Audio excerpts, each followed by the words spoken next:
3 octobre, jour de l'unité allemande, pour crier leur haine.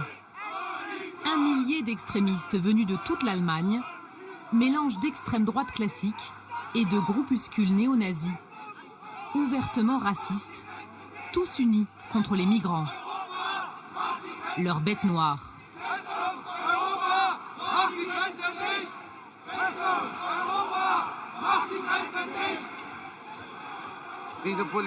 Avec cette politique et la démographie, c'est sûr, dans 5 ou 6 ans, les migrants représenteront 50% de la population. Ma fille, je n'ose plus la laisser sortir le soir et rentrer seule à la maison. C'est ça le problème. On ne se sent plus en sécurité.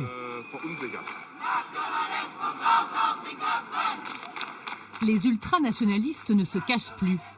Bien au contraire. Ils se sentent pousser des ailes.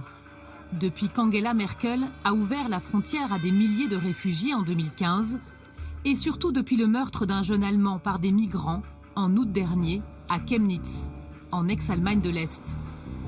Du pain béni pour la propagande d'extrême droite.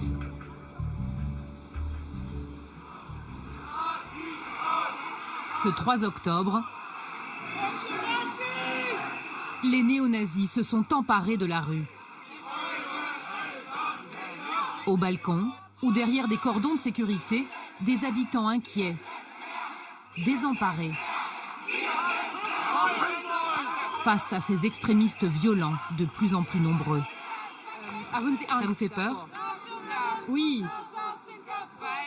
Ça m'inquiète parce qu'avant, cette idéologie, on ne la voyait pas.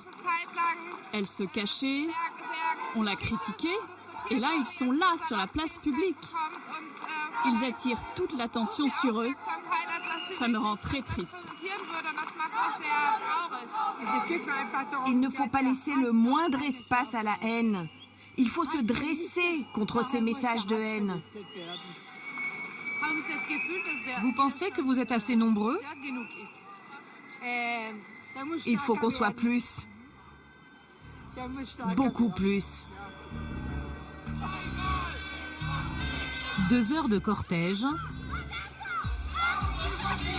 et de tensions permanentes.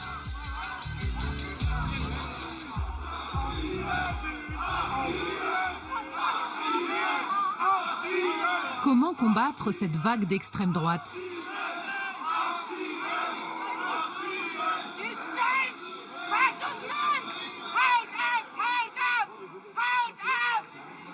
La résistance semble bien impuissante face à ces néo-nazis déterminés, prêts à s'implanter partout dans le paysage.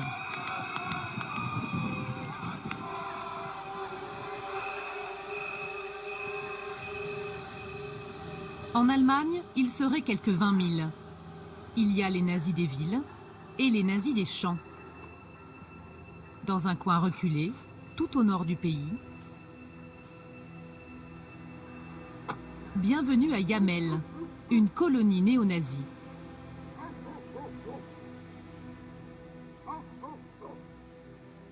Une fresque à la gloire du peuple allemand, un panneau qui indique Braunau am Inn, le lieu de naissance d'Hitler. Un drapeau aux couleurs nationales-socialistes. Pas de doute, nous sommes chez les nostalgiques du Troisième Reich. 40 habitants et presque autant de chiens. Quand des journalistes débarquent, la consigne est claire. Madame, bonjour. Bonjour monsieur. Bonjour. Vous pourriez m'expliquer un peu l'histoire du village, s'il vous plaît? Vous pouvez me dire ce que ça représente, cette peinture? Surtout pas un mot. Le seul qui nous adresse la parole. Je ne veux pas que vous filmiez ma maison. Pardon? Vous avez compris? Vous comprenez ma langue? Oui, un peu. Bon, très bien. Alors je vous interdis de filmer ici. C'est Sven Kruger, un chef d'entreprise de 44 ans et surtout un néo-nazi notoire, ancien député du parti d'extrême droite NPD. C'est lui qui a transformé ce hameau en village de Nazillon. L'endroit est surveillé quotidiennement par la police. Car ici, la vie est rude pour ceux qui ne partagent pas les mêmes idées. Horst a acheté cette maison avec sa femme en 2005. À l'époque, il y avait aussi une grange. Mais elle est partie en fumée il y a 3 ans dans un incendie criminel. Qu'est-ce que c'est? Ça, ce sont les restes de notre grange, qui occupait tout ce terrain-là. On a voulu en faire une œuvre d'art. L'auteur de l'incendie n'a pas été retrouvé. Mais ce couple en est persuadé. C'est un coup de leurs voisins nazis. C'était important de se souvenir. Ça a été une expérience traumatisante, cette nuit d'incendie. Mais avec cette œuvre, on montre qu'on est là. On reste là, on est visible, on ne se laisse pas intimider. Ces artistes sont les seuls habitants à leur résister. Ils ont eu une idée un peu folle. Organiser un festival de la démocratie sur l'un de leurs terrains. Le Yamelrock Festival. Tu te souviens? Il était super, lui. C'était en 2007. Les néo-nazis locaux étaient alors en pleine conquête de territoire. Quelques années après avoir acheté notre maison ici, on s'est rendu compte que beaucoup de maisons changeaient de propriétaire dans le village et que des familles néo-nazis emménageaient. Et les quelques familles qui n'étaient pas néo-nazis n'ont rien dit, absolument rien fait. Elles se sont soumises aux nazis et on s'est dit ce n'est pas possible, on a besoin d'aide extérieure. Chaque été depuis, plus d'1 millier de festivaliers débarquent à Yamel,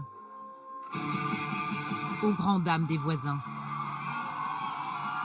Eux aussi, ils font la fête. Et quand la musique s'arrête chez nous, on les entend entonner des chants nazis. C'est leur façon de marquer le territoire, de dire « le village est à nous ».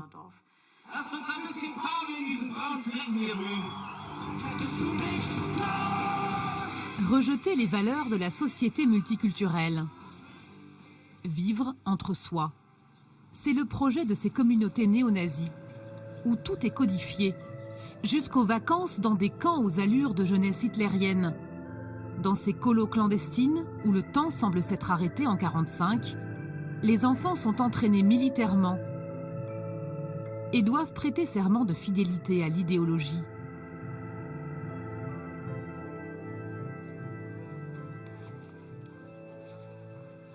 Heidi Beneckenstein, 26 ans, a été l'un d'entre eux. Je suis là. Vous avez quel âge? Je devais avoir 8 ou 9 ans, je crois. C'est une photo prise à un camp d'été des jeunesses patriotes. Même les plus petits devaient apprendre à se tenir en rang. On nous entraînait à le faire. Ça pouvait durer 2 heures, que les températures soient négatives ou qu'il fasse 30 degrés en été. Je trouvais ça effrayant. Une mère au foyer bavaroise, attachée au respect des traditions. Un père, inspecteur des douanes, qui voit en ses 4 filles la future élite du prochain Reich et les abreuve de chants nazis. Nous étions de jeunes soldats qui jamais ne trahissons le drapeau. Rebelles, rebelles, la mort et le diable sont nos compagnons. Je crois que mon père ne voulait pas qu'on soit trop autonome. Les parents néo-nazis font tout pour insuffler cette idéologie le plus tôt possible à leurs enfants, pour bien leur enfoncer dans le crâne qu'ils la gardent toujours, qu'ils ne s'en affranchissent jamais. C'est en tombant enceinte que Heidi a un électrochoc. Elle réussit à se libérer du carcan familial, de l'idéologie nazie, et en tire un livre qui remue l'Allemagne.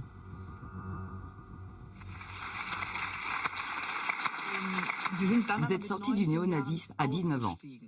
À l'époque, vous avez été placé sous protection policière. Pourquoi? Quand on quitte ce monde-là, on devient un traître. Et ça peut déclencher des réactions violentes. Alors oui, c'était nécessaire. Heidi Beneckenstein. Toll, dass Sie da sind. Vielen herzlichen Dank. Aujourd'hui éducatrice de jeunes enfants, Heidi n'a plus aucun contact avec ses anciens camarades néo-nazis. Sauf un, Félix, son mari, un repenti lui aussi, effrayé par cette menace brune qui revient en force. Avant, on voulait changer le système en Allemagne, le modifier sur certains aspects. Mais ce qu'on voit de plus en plus aujourd'hui, c'est qu'ils veulent renverser l'État et instaurer un autre système à la place. C'est une radicalisation extrême. Ces gens-là sont très déterminés et ça, c'est très dangereux. Ça divise notre société avec violence.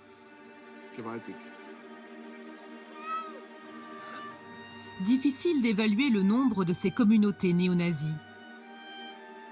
À l'est du pays, il y en a une qui s'est illustrée par sa violence anti-migrants et a fini par décourager toute forme de résistance. Voici Kala, 7000 habitants, la ville que Heike a dû fuir. J'ai des palpitations. Son crime, avoir ouvert ce local associatif en 2013. Un lieu de rencontre, de débat sur la démocratie. On a ouvert en avril.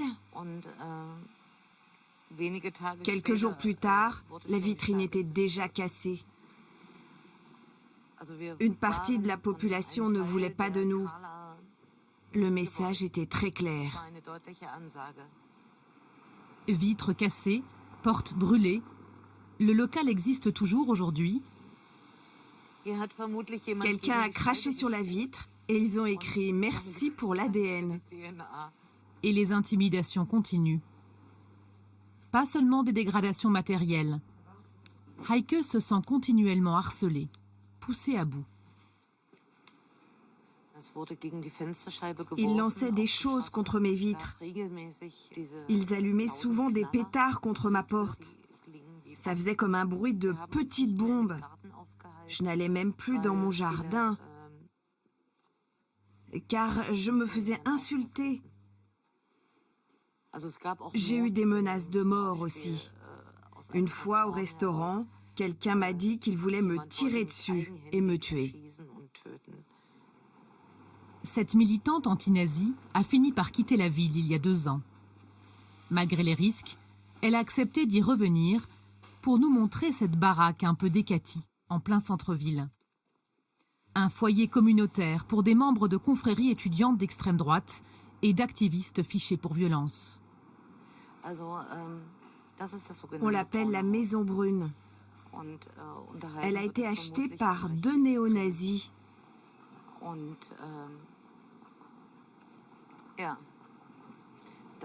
En plein Kala. Et on laisse faire ça. En 5 minutes à peine, nous sommes repérés. Il y a un homme qui nous regarde. Il est dans sa voiture là derrière. S'il vous plaît, ne filmez pas.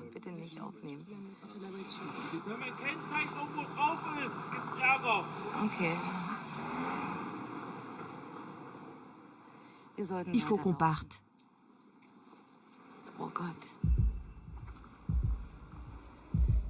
Heike a quitté la ville, mais elle n'en a pas fini avec les néo-nazis. Ce soir, à quelques kilomètres de chez elle, là, il y en a avec les bières. Ils sont 6 à 7 000 attendus pour un grand festival. Ce sont des nazis. Pour ce milieu, ces concerts sont très importants parce qu'ils permettent de se financer. Avec les droits d'entrée, ils financent d'autres actions, d'autres concerts, le soutien à leurs camarades en prison ou leurs familles. Depuis des semaines, les militants du coin se battent pour l'empêcher. Pour une fois, la chance leur sourit. Le concert est annulé à la dernière minute pour vice juridique. Mes chers amis, nous avons réussi à empêcher les nazis de venir jusqu'ici. Mais le combat doit continuer. Ce soir-là, une petite bataille a été remportée.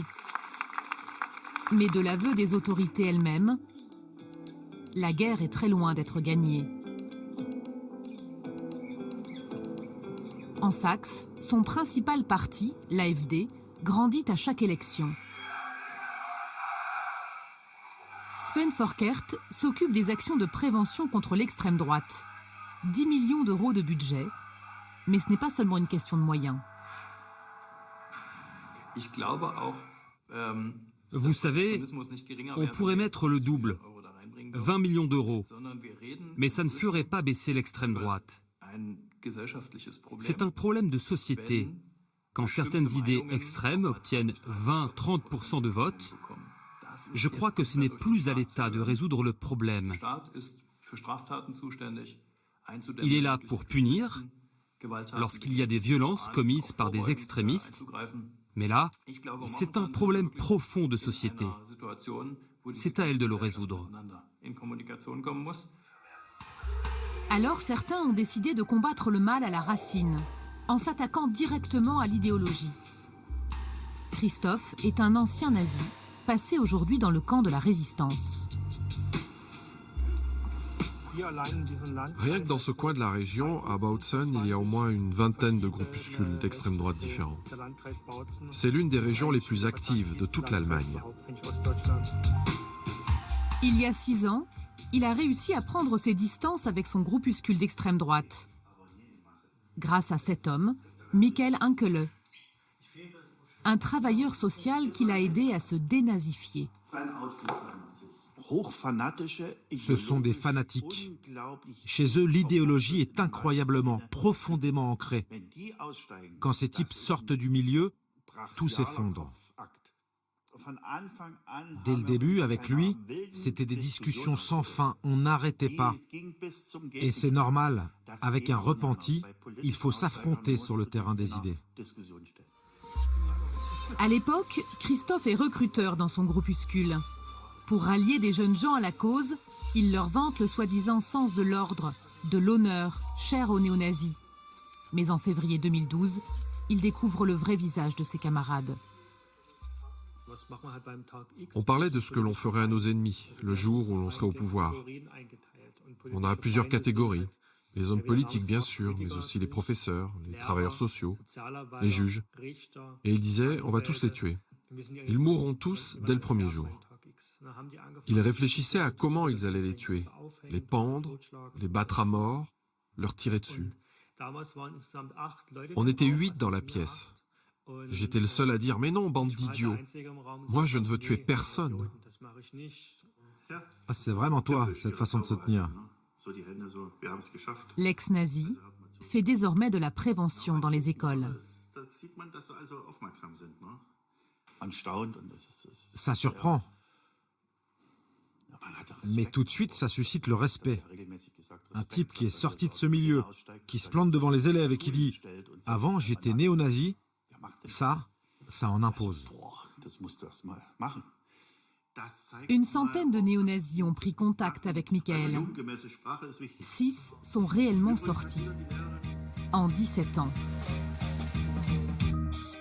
Pour les futures générations, le combat passe aussi par une plongée dans leur histoire.